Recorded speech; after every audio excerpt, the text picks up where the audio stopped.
European Council President Donald Tusk has warned the UK that the PRESSURE and APOS on to strike a deal, and quote, "We don and APOS to know when Brexit talks start. We know when they must end." And quote. Theresa May called this snap unexpected election with one objective: to strengthen her mandate ahead of Brexit negotiations. Like David Cameron before her, the Prime Minister will have reassured the European Union's other 27 member states she was confident her gamble would pay off. Like Cameron, she was wrong. THEEU and APOS chief Brexit negotiator tweeted on Friday morning, and quote, "Number Brexit negotiations should start when UK is ready. Timetable and EU positions are clear.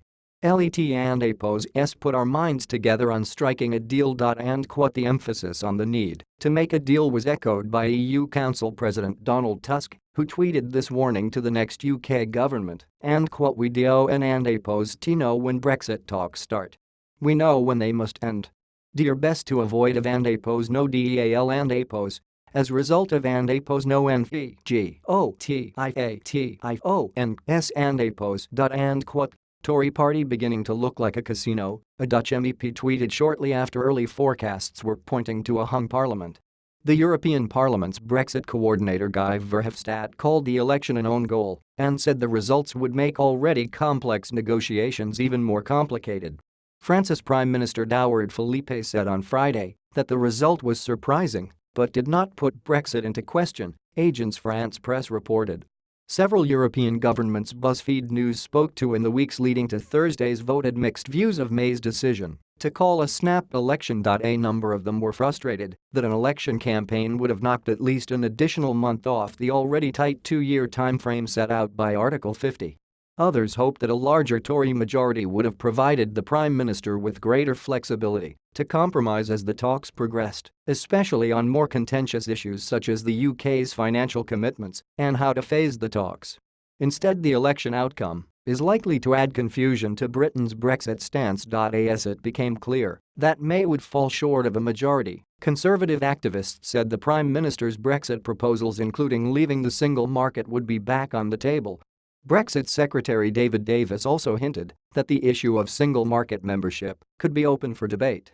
The difficulty for the UK is that the EU's position is unlikely to shift. Britain will not be able to stay in the single market without accepting freedom of movement.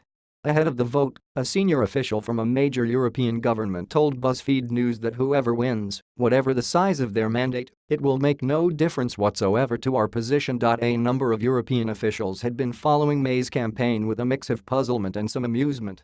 The same official added, "I'm surprised that simply repeating strong and stable isn't working out as planned." However, the inconclusive election result will further add to Europe's frustration. Having approved its negotiation position a month ago, the EU was forced to wait for the UK election to play out. Talks were expected to start in earnest in 10 days, nearly a full year since the UK voted to leave the EU.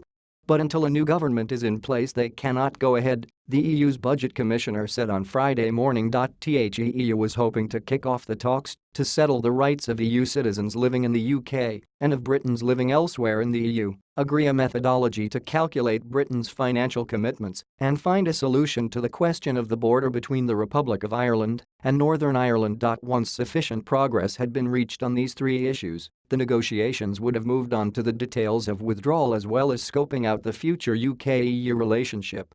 The plan was for the second phase of talks to begin before the end of the year. Thursday's result means that it is now unclear when the talks can even begin. But more importantly, the clock has not stopped ticking. Britain is leaving the EU, deal or no deal, at the end of March 2019, unless all member states agree otherwise. Europe's governments will now be concerned about prolonged uncertainty on their economies, businesses, and citizens, as well as the risk of there not being an exit deal at all.